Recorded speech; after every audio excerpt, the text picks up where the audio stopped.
10월 18일 금요일입니다. 오늘은 창세기 1장 9절부터 마지막 31절까지 말씀입니다. 그 종류대로 창조하셨다 하는 제목입니다. 그 종류대로 창조하셨다. 셋째 날부터 넷째 날, 다섯째 날, 여섯째 날까지 이야기가 9절부터 마지막 31절까지 이야기입니다. 첫째 날은 무엇을 하나님이 있게 하셨죠? 빛이 있으라 하셨어요. 그 빛은 피조물, 모든 만물의 근원이고 또 원동력이라, 힘이라, 존재의 힘이라 이렇게 말씀을 드렸죠. 그가 곧 예수 그리스도시라고 말씀을 드렸습니다. 이게 사도 요한이 그 빛을 이제 해석을 해주잖아요. 요한복음 1장에서 그 빛은 곧 예수님이셨어요. 자, 그 다음에 이제 둘째 날은 하나님이 하나님만 거하시던 그곳에 이제 휘장을 치셔요. 하늘을 두르시죠. 그래서 궁창이 있어라 해가지고 궁창이 이제 있게 하는데 그 궁창이 하나님이 계시는 곳과 피조세계, 시간과 공간이 지배하는 요 피조세계를 구분하는 그런 휘장이었어요. 그렇게 하나님이 이제 휘장을 쫙 두르시고 하나님이 거하시는 영혼의 세계와 구별된 이 땅에 피조세계를 만들어 내시는 겁니다. 자, 그리고 이제 요 피조세계, 이 피조세계를 또 하늘과 땅과 바다 이렇게 또 구분을 해 놓으시는 거예요. 그래서 이 피조세계의 모든 이제 물을 만들어내시고 그리고 그 물로 한 곳에 모여 그것을 바다라 이렇게 칭하고 그다음에 물이 빠져나간 그곳에 땅을 조성해서 또 이제 무틀 만들어 이렇게 두셨어요. 자, 그래서 하나님이 그 모습을 보시고 보시기에 좋았더라 이렇게 말씀하시죠. 보시기 좋았더라 이 말은 하나님이 뜻하신 대로 되었다, 계획하신 대로 되었다 이 말이에요. 작정하신 대로 되었다. 그렇게 틀, 공간, 만물이 있어야 될 그 공간을 만드시고 거기에 하나님이 뭘 또 만들어 놓으시냐면 그 땅에다가 씨 맺는 풀과 채소와 각종 나무들을 심어 놓으셨어요. 인간이 존재할 수 있는 그 틀을 만드시고 공간을 또 완성하시고 거기에 뭐 하셨어요? 먹을거리를 채워 놓으셨다 이거죠. 그리고 이제 넷째 날에는 하나님이 거하시는 그 처소 영혼의 세계와 시간이 지배하는 이 피조 세계를 가르는 그 휘장, 그 궁창, 그 휘장에 하늘에 두 광명체를 만들어 두셔요. 그래서 15절에 보니까 또 광명체들이 하늘의 궁창에 있어 이렇게 말을 해요. 하늘과 궁창은 같은 단어예요. 그런데 굳이 하늘에 궁창이 있어 이렇게 표현을 하는 거는 이게 하늘에 하나님이 심어 놓으신 그 해와 달과 별들을 하나님이 통치하신다는 말이에요. 하나님이 주관하신다는 말이에요. 던져놓고 해를 거기다 만들어 놓고 달을 거기다 만들어 놓고 해와 달과 별들이 알아서 그냥 거기에 그대로 있게 하신 것이 아니라 하나님이 하나님의 세계, 그 궁창의 위의 세계, 그 하나님의 세계에서 하나님이 그 달과 별과 해를 지배하신단 말이에요. 주장하신단 말이에요. 그래서 그 해로 낮을 주관하게 하고 달로 밤을 주관하게 하셨다 그럽니다. 그러면서 이제 뭐라고 그래요? 그것들로 징조와 계절과 날과 해 1년, 2년, 3년 하는 해를 주관하게 하셨다는 것이죠. 드디어 시간이 시작된 거예요. 시간. 그러니까 이 하늘의 궁창, 거기에 해와 달과 별들을 박아 놓으시고 그것들을 하나님이 운행을 하게 하셔서 시간을 이제 만들어내신 거예요. 그래서 하나님이 만드신 요 피조 세계는 시간 안에 갇혀 있게 되는 것이죠. 그 시간은 창세기 1장 첫 시간에 말씀드렸죠. 만물이 존재하는 방식이라 이렇게 말씀을 드렸습니다. 자, 그렇게 시간까지 만들어 놓으시고 보시기에 좋았더라. 하나님이 작정한 대로 됐다 이 말이죠. 자, 그 다음에 이제 다섯째 날에는 그 하늘에 새가 날게 하시고 또 바다에는 물고기가 충만하게 하셨다 그랬습니다. 그리고 그 모든 것을 뭐 했다고요? 종류대로 만들으셨다 그랬어요. 그리고 그들에게 복을 주어 생육하고 번성하라 이렇게 하십니다. 그러니까 이 하늘의 새와 또 바다의 물고기나 이런 생물들이 받는 복은 뭐냐면 생육하고 번성하는 거예요. 우리는 복을 어떻게 생각해요? 많이 갖고 높아지고 성공하고 이런 걸 복이라고 생각하지만 하나님이 말씀하시는 복, 바락, 복은 하나님이 번성케 하시는 거예요. 충만케 하시는 거예요. 하나님의 생명력을 누리는 거예요. 그게 복이란 말이에요. 복. 자, 그렇게 하나님이 이제 또 여섯째 날에는 땅에 있는 모든 동물들과 그리고 인간을 만들어내세요.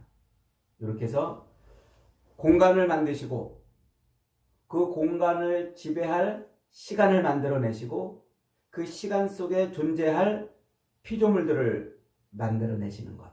이것이 하나님의 창조의 순서입니다. 하나님은 그 모든 창조를 질서 있게 하신 거예요. 그걸 질서라고 그래요. 질서. 순서가 제대로 탁탁탁 맞아가지고 그 순서대로 움직여지는 것. 그것을 질서. 이제 그것을 영어로 코스모스 이렇게 말하죠. 코스모스를 다른 말로 말하면 우주라는 말이에요. 그러니까 하나님이 창조하신 이 모든 피조 세계는 질서 그 자체란 말이에요. 질서 그 자체. 그래서 그 안에 존재하는 모든 것들도 다 질서가 있는 거예요. 헝클어질 수가 없는 거죠. 하나님의 창조는 그렇게 헝클어지고 무작위로 막 만들어진 것이 아니고 질서 있게 만들어진 겁니다. 이 하나님의 창조에서 놓치지 말아야 될 단어가 그 종류대로라는 말이에요. 그 종류대로. 이 표현은 히브리어로 이제 레미네후라고 이렇게 발음을 하는데 이것은 민이라는 단어에서 나온 말이에요. 민. 이 민이라는 말에서 앞에 이제 접두어를 붙이고 끝에 또 전미어를 붙이고 그래서 레미네후 이렇게 발음을 하는데 민이라는 말이 뭐냐면 뿌리라는 말이에요. 뿌리. 근거. 뿌리. 그러니까 하나님이 만물을 만드실 때 모든 종류의 만물을 만드실 때 어떻게 만드셨다고요? 그 뿌리를 만들어 놓으셨단 말이에요. 이제 요것 때문에 이제 학자들이 진화론을 주장해요. 진화론. 뿌리를 만들어 놨으니까 그 뿌리에서 이렇게 막 가지가 막 이제 줄기가 나오고 가지가 뻗는 거 아니냐? 그러니까 하나님이 창조물을 무수히 많은 종류대로 다 만들어 놓은 게 아니라 뿌리 하나를 딱 만들어 놓고 이렇게 다 시간이 흐를수록 환경이 바뀔수록 그렇게 이제 만들어 지게 했다. 이렇게 이제 말하는 거죠. 요게 이제 어리석은 생각이에요. 하나님은 뿌리를 만들어 놓고 시간이 가면서 뭐가 이렇게 툭툭 튀어나와서 생기도록 하지 않으셨어요. 여기 히브리 개념을 잘 모르기 때문에 진화론을 주장하는 거예요. 이 뿌리를 만들었다는 것은 모든 생물이 그 자체로 근원이라는 말이에요. 하나님이 모든 생물을 만드실 때 그 자체로 그게 근원이란 말이에요. 근원. 그러니까 하나를 만들어 놓고 거기서 막 파생되게 한 게 아니라 모든 게 그 자체로 뿌리. 그래서 거기서 생육하고 번성하는 그런 것을 만들었다는 말이죠.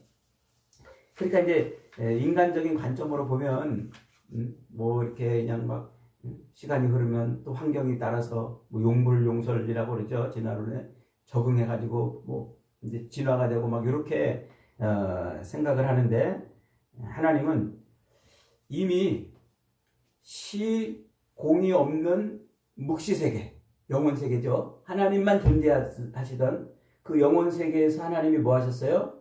창조를 이미 작정하셨잖아요. 완성이 된 거란 말이에요. 그 완성된 창조가 쫙 하고 펼쳐지는 게 이제 시공에서, 시간과 공간의 이 피조세계에서 나타나는 거예요. 형체와 형태를 갖추고, 그렇게 형태와 형체를 갖추고 완성이 되는데, 점점 그 완성을 향해서 가도록 하신 것이 아니라 이미 완성하셨단 말이에요. 그래서 이 피조세계, 시간과 공간이 지배하는 요 창조의 세계는 모든 것이 다 촥 하고 펼쳐진 상태예요. 진화란 있을 수가 없어요. 존재할 수가 없어요. 피조물이 유지되고 번성하도록 그 존재 자체가 그 상태로 번성하도록 하나님이 만드셨다는 게 그 종류대로라는 말 속에 들어있어요. 그 다음에 또 그 종류대로라는 말씀은 그 자체로 질서와 하나님의 그 창조의 질서 안에서 다양성을 그대로 담고 있다 이 말이에요. 그 자체로. 그리고 그 자체로 그 자체가 뿌리, 그 피조물의 그 종류가 뿌리란 말이에요. 그것이 이렇게 뭐 파생돼서 막 뭐가 만들어지는 게 아니고 그 자체로 번성하도록 하셨다는 말이 요 민, 그 종류대로라는 말이에요. 그러니까 이 민이라는 말을 잘못 이해해가지고 진화론을 막 주장하는 이런 사람들은 어리석은 사람들이에요. 무슨 말이냐면 하나님이 만들어 놓으신 모든 피조물은 각각 그 존재의 목적이 있고 존재하는 이유가 있다는 거예요. 어쩌다 생긴 게 하나도 없단 말이에요. 우연히 생긴 게 하나도 없단 말이에요. 시간이 지나면서 점점점 파생돼 가지고 나타나는 대진화. 이 대진화라는 것은 존재할 수가 없고, 또 용불용설 같은 적응해서 좀 발전해가는 그런 변형돼가는 진화, 이런 것도 있을 수가 없는 거예요. 이 말 속에는 그 종류대로 만들었다는 것은 그 자체로 하나님이 모든 피조물을 다 존재하는 이유와 목적이 있게 그렇게 만들어놨다. 이게 그 종류대로라는 말입니다. 종류대로. 자, 이렇게 해서 이제 하나님께서 이제 질서 있게 시간을 지배하는 공간을 만들어 놓고 그 공간 속에 모든 생물들이 그 시간의 지배를 받고 살도록 만들어 놓으셨어요. 그리고 이제 그 경계, 땅과 이 물이 서로 이렇게 나눠서 바다가 되고 묻이 되고 이렇게 경계를 이제 구분짓고, 또 하늘에 있는 것은 하늘에 있게 하시고 물에 있는 것은 물에 있게 하시고 땅에 있는 것은 땅에 있게 하셨어요. 그 경계를 하나님이 명확하게 만들어 놓은 겁니다. 요게 이제 이 피조 세계, 이 창조 세계가 굴러갈 때 하나님의 법칙을 벗어나지 않게 하셨다는 거예요. 하나님의 그 피조 세계가 생육하고 번성해 나갈 때 그 법칙을 벗어나지 않게 만들었다는 거예요. 그래서 하나님이 지어놓으신 이 경계는 그 누구도 허물을 수가 없어요. 이제 예컨대 지금 이 지구는요, 땅이 30%, 물이 70%를 차지하고 있다고 그러잖아요. 이 지구 덩어리가. 그 3대 7의 비율이 변하면 안 돼요. 물이 점점 많아져 가지고 바다가 점점 많아지고 땅이 점점 줄어들면은 수증기가 너무 많아서 땅은 온통 질척거리는 땅이 된대요. 그리고 물이 점점 줄어들어 가지고 땅이 점점 넓어진다. 그 비율이 깨져서 땅이 점점 넓어진다. 그러면 땅은 전부 사막처럼 돼버린대요. 그러니까 그 70%, 30%의 그 비율이 흔들리지 않게 만들어서 이제 이 생물이 사는데 가장 최고의 적합한 환경이라고 그렇게 지질학자들, 과학자들이 말하고 있지 않습니까? 굳이 뭐 우주의 신비를 들먹거리지 않더라도 우리 인체의 신비만 봐도 각각 존재하는 모든 것이 정말 기계처럼 그렇게 움직여지도록 만들어 놓으셨어요. 하나님은 우리 이 피조 세계를 뭐 엉키고 설키고 뭐 이렇게 막 허물어지게 만들지 않고 하나님의 원칙과 법칙대로 만드신 거예요.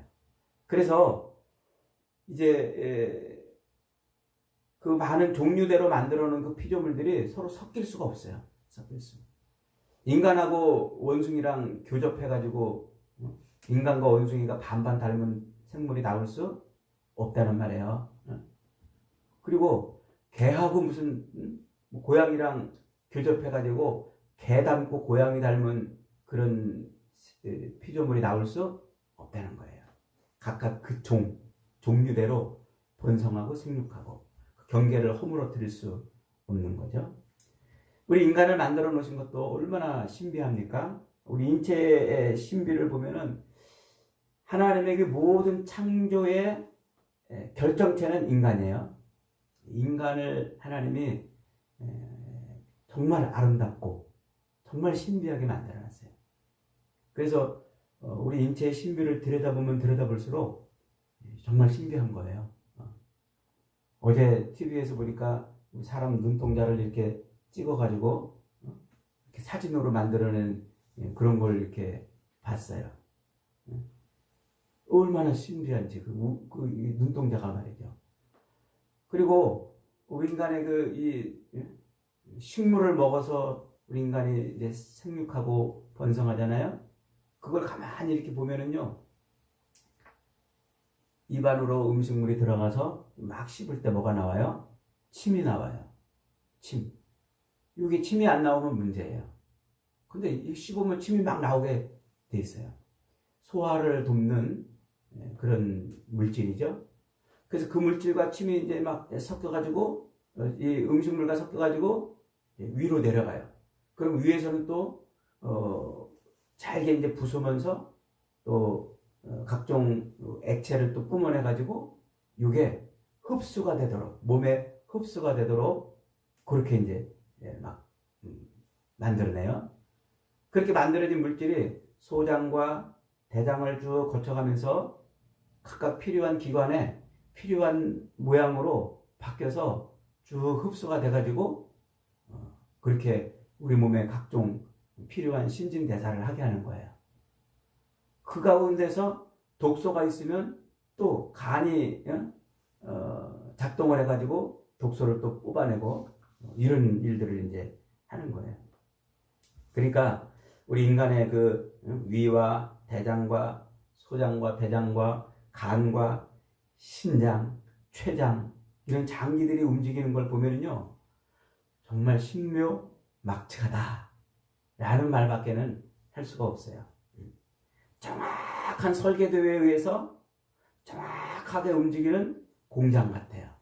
그 반도체를 만드는 그 공장이 얼마나 미세하다고 그래요. 그 미세한 반도체 공정보다 더 미세하게 작동하는 게 인체의 신비예요. 그래서 과학자들은 우리 인간은 약 70조 명, 우리 인간이 지금 70억 명이라고 그러잖아요. 이 지구상에 살고 있는 인간이. 그런데 그 지구상에 살고 있는 모든 인간들보다 훨씬 더 많은 인간들이 움직이는 공장 같은 거래요.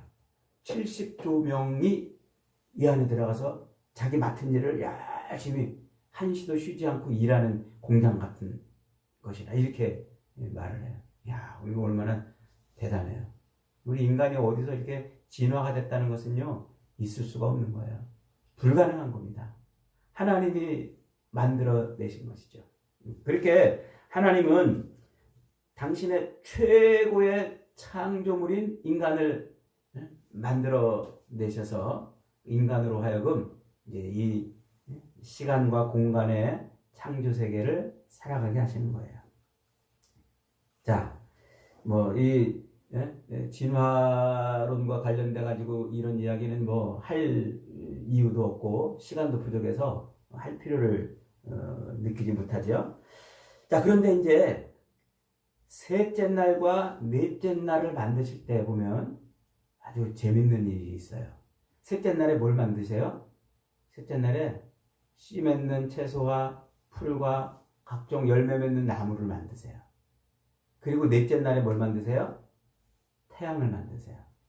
우리는 생각하기를 이 식물은 햇빛을 받아가지고 광합성을 해서 살아간다 이렇게 생각하잖아요. 그런데 햇빛이 만들어지기 전에 식물을 만들었어요. 그리고 식물이 번성케 하신다는 거죠. 그 다음에 햇빛이 만들었어요. 우리의 상식을 깨트리는 거예요. 왜 그랬을까요? 하나님은 왜 이렇게 태양이 만들어지기 전에 식물을 만드시는 일을 하셨을까요? 그것은 그 식물의 생명의 근원이 어디 있다? 하나님께 있다는 거예요. 만물, 하나님이 만들어 놓으신 모든 만물의 근원은 하나님이고 그것이 살아 움직이는 힘도 하나님께 있다는 그것을 보여주는 거예요. 그래서 태양을 바라보고 태양의 뒤에서 태양을 움직이시는 하나님, 식물들을 산천초목을 바라보면서 그 산천초목을 자라게 하시는 하나님을 볼 수 있는 눈이 있어야 돼요. 이 창세기 기사를 통해서 우리는 그걸 봐야 돼요. 하나님은 눈에 보이는 이 현상, 형체와 형상 뒤에 하나님이 만물의 근원으로 계시는구나. 그걸 알려주는 거예요. 자, 그리고 그 식물들을 하나님이 뭐라고 그러셨어요? 우리 사람의 먹을거리가 되게 하리라 그러셨단 말이에요. 그러면 우리는 그 식물을 먹을 때 뭘 봐야 되는 거예요? 이 식물이 나의 생명의 근원이 아니고 생명의 힘이 아니고 식물이 나를 살게 하는 생명 유지 장치가 아니고 하나님이 나를 살게 하는 힘이구나. 그걸 보라는 거예요. 그걸. 밥 먹을 때마다 여러분 무슨 생각을 하라고요? 우리는 지금 이 밥을 먹어서 사는 게 아니고 밥을 우리에게 주신 하나님을 인해서 사는 거구나. 요걸 보라고 이렇게 창조의 순서를 만들어 놓으신 거예요. 그러니까 이 땅에 존재하는 모든 피조물은 그 신적 능력과 신의 힘으로 사는 거예요. 하나님이 존재의 원천이고 존재의 힘이고 생명 유지의 근거인 거예요. 우리 인간도 예외가 될 수 없죠. 인간은 이 시공의 세계에서 그렇게 살면서 늘 이 먹을 것 때문에 이걸 안 먹으면 죽을 것처럼 염려하고 걱정하고 그러잖아요. 그런데 이 먹을거리가 우리의 생명을 유지해 주는 게 아니라 누가 우리를 유지시켜 준다고요? 하나님이 우리의 생명을 쥐고 있다는 사실을 이 식물을 보면서 깨닫게 하시는 거예요. 그래서 시편 36편 9절에서 시인이 그렇게 말하잖아요. 대저 생명의 원천이 주께 있사오며. 우리의 모든 생명은 주님께 있다는 것을 다윗은 깨달았던 거예요. 예수님께서도 그런 말씀을 하세요. 마태복음 6장 30절 이하에 보면 오늘 있다가 내일 아궁이에 던져지는 들풀도 하나님이 이렇게 입히시거든 하물며 너희일까 보냐 믿음이 적은 자들아. 그러세요. 그러므로 염려하여 이르기를 무엇을 먹을까 무엇을 마실까 무엇을 입을까 하지 말라. 하나님이 그 모든 것이 너희에게 있어야 될 줄을 아시느니라. 그렇게 말씀하세요. 그러니까 우리는 매일매일 밥숟가락 입에 넣으면서 누구를 볼 수 있어야 돼요? 하나님을 볼 수 있어야 돼요. 아, 하나님이 내 생명의 근원이구나. 지금도 나를 살게 하시는 힘이구나. 그걸 봐야 되는 거예요. 그걸 잊고 사는 걸 미련한 것이고 짐승이라 그러는 겁니다. 자, 이렇게 이 창조의 과정을 가만히 보면은 공간을 만들어내시고 그 공간을 지배하는 시간을 설정해 놓으시고 그리고 그 시간의 지배를 받는 모든 피조물들을 그렇게 만들어 놓으셨어요. 이게 하나님의 질서이고 하나님의 통치 방식이에요. 시간으로 통치를 하시는 거예요, 세상을. 그래서 하나님이 그 해와 달을 하늘의 궁창에서 잡고 계시다고 그렇게 표현하고 있는 거예요. 하나님이 모든 피조 세계를 지금 통치하고 계시는 거예요. 자, 그렇다면 하나님이 인간을 요 공간을 만드시고 피조 세계를 만들어 놓으시고 이 피조 세계의 인간을 창조하신 이유는 뭘까요? 이 시간이라고 하는 만물이 존재하는 방식인 요 시간은 흐르면 흐를수록 만물은 부패하게 돼 있어요. 그게 만물의 존재 방식이란 말이에요. 시간의 지배를 받는단 말이에요. 그래서 우리는 시간이 흐를수록 늙어가는 거란 말이에요. 모든 생물들이, 모든 것들이 시간이 흐를수록 점점점 부패한단 말이에요. 이게 만물의 존재 방식인데, 그게 시간이고 만물의 존재 방식인데, 하나님은 그럼 왜 그 창조의 절정인 인간을 그렇게 신비스럽게 만들어가지고 요 시간 안에 가두어 두셨을까요? 왜 그러셨을까요? 요게 이제 하나님의 창조의 목적이에요. 하나님은 우리를 요 시간의 지배를 받는 피조 세계 안에 영원히 살게 만드신 게 아니에요. 하나님은 우리를 하나님과 영원히 살게 만드시는 거예요. 그래서 하나님은 우리를 영원한 하나님과 같이 사는 존재로 만드시려고 그렇게 만드시려고 시간 속에 우리를 가둬두신 거예요. 하나님의 피조물은 영원한 하나님과 함께 할 수 없어요. 그 영혼을 얻기 위해서는 요 시간, 요 창조 세계 안에서 영혼으로 들어가는 길을 찾아야 돼요. 그 길이 누구예요? 그 길이 이 땅에 육신으로 오셔서 그 시간 세계에서 우리 인간을 영혼의 세계로 들어가게 길을 내어주시는 예수 그리스도시란 말이에요. 그래서 예수님이 아버지께로 갈 수 있는 길은 나밖에 없다. 내가 곧 길이요, 진리요, 생명이라 말하는 거예요. 그래서 모든 인간은 요 시간이라고 하는 공간 속에 갇혀 있는 인간은 부패하기 전에, 태어나서 부패하기 전에 자기 입으로 그리스도를 고백해야 돼요. 예수님을 영접해야 돼요. 주님 가신 그 십자가의 길을 걸어가야 돼요. 그래야 영혼의 세계에 들어가는 거예요. 그러니까 이 개념은 여러분들이 아마 처음 들어보실 수도 있어요. 굉장히 중요한 개념이에요. 하나님이 이 세상을 만들어 놓고 이 세상에서 우리 인간을 천년만년 살아라 이렇게 해놨는데 갑자기 죄가 들어와가지고 타락해서 안 되겠다, 너희를 구원해야 되겠다, 예수님을 보내주셔서 우리를 천국으로 이끌어 가시는 것이 아니에요. 처음부터 하나님은 처음부터 우리를 영혼의 세계에 살게 하시려고 그 영혼의 세계에 들어오시는 방법인 이 피조 세계를 만들어 놓고 그리스도를 이 땅에 보내신 거예요. 그래서 예수는 이 피조 세계, 시간이 지배하고 있는 이 피조 세계에서 우리를 영혼의 세계로 들어가게 하는 유일한 문이고 길이고 유일한 방법이에요. 이것이 성경의 창조의 목적이고, 그래서 창조는 구원과 함께 가는 거예요. 창조가 먼저 되고 나중에 구원이 따라오는 게 아니라 창조와 구원은 태초부터 함께 있던 거예요. 그래서 제가 종말이 창조를 앞선다 이렇게 말씀을 드린 거예요. 이 개념을 제대로 이해해야, 그래야 왜 인간을 창조하셨는지도 이해가 되고, 우리 인간의 그러면 이 삶은 도대체 뭔지 이해가 되고, 사탄은 왜 생겼는지, 왜 죄가 이렇게 관영한지, 이게 다 이해가 돼요. 이 관점을 이렇게 바꾸지 않으면 이해가 안 돼요. 그래서 인간이 여기 왜 태어났는지를 아무도 모르는 거예요. 그냥 하나님이 창조했으니까 있나 보다 그러는 거예요. 인간이 이 역사를 왜 살고 있는지를 모르는 거예요. 답이 안 나오는 거예요. 성경을 아무리 뒤져도.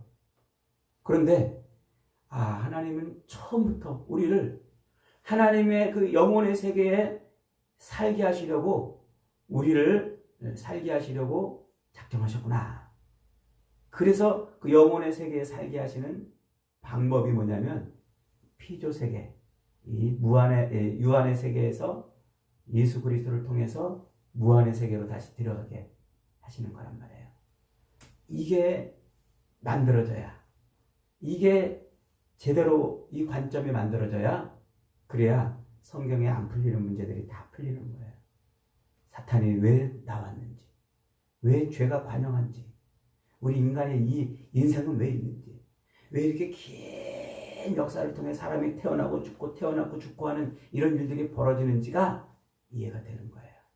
여러분, 하나님은 우리를 이 땅에서 천년만년 살게 그러려고 이 땅을 만들어 놓고 우리를 만든 게 아니에요. 그러면 우리를 구원하시면 이 땅에서 천년만년 살게 내버려 둬야 되잖아요. 왜 우리를 홀딱 집어가지고 저 영혼의 세계로 끌고 가시냔 말이에요. 여기서 천년만년 살게 내버려 두시지. 죄 지었으면 죄를 씻어주고 용서해 주셔서 이 땅에서 천년만년 살게 하셔야 되는데, 하나님은 우리를 쏙 뽑아가지고 그리스도 예수를 통해서 영혼의 세계로 들어가게 하신단 말이에요. 그것은 처음부터 하나님의 창조와 구원이 같이 가기 때문에 그런 겁니다. 그래서 우리는 이 시공 안에 태어난 우리는 반드시 뭐 해야 돼요? 반드시 이 시공의 시간, 내가 존재하는 이 존재 방식인 이 시간 내에 그리스도를 고백할 수 있어야 돼요. 이거 고백 못하면 꽝이에요. 그냥 사라지는 거예요. 영원한 파멸에 이르는 거예요. 그래서 그것을 성경은 뭐라고 표현하냐면 저주라고 그러고 사망이라고 이렇게 말해요. 그렇게 표현하는 이유는 그리스도를 고백하도록 하기 위한 격려이고 또 하나님의 선언이에요. 그걸 이해할 수 있어야 돼요. 여러분, 창세기 공부를 통해서 이 신묘막측한 하나님의 정말 창조와 구원의 세계를 우리는 볼 수 있어야 됩니다. 그래야 이 구원의 세계가 얼마나 신비한지, 하나님이 우리를 영원히 하나님과 함께 살게 하시려고 그리스도를 이 땅에 보내신 그 놀라우신 하나님의 그 구원 계획이 얼마나 위대한지를 알 수가 있는 거예요. 그래야 이 세계를 우리가 그렇게 이해할 수 있을 때 우리는 그리스도 예수 앞에 무릎 꿇으며 살 수밖에 없어요. 그것이 하나님의 창조와 구원에 담겨 있는 모습입니다. 여러분, 우리는 어쩌다 이 땅에 태어난 게 아닙니다. 우연히 태어났다가 그저 살다가 죽으면 끝나는 게 아닙니다. 이 땅에 있는 동안 그리스도 예수를 통해서 하나님의 그 품 안으로, 하나님의 처소로, 영혼의 세계로 들어가야 돼요. 그렇지 못하면 우리는 영원한 사망 가운데 있게 됩니다. 저와 여러분은 그렇게 호흡하는 동안 예수 그리스도를 통해서 영혼의 세계에 들어가는 복을 누리시기를 주님의 이름으로 축복합니다. 아멘. 말씀 붙들고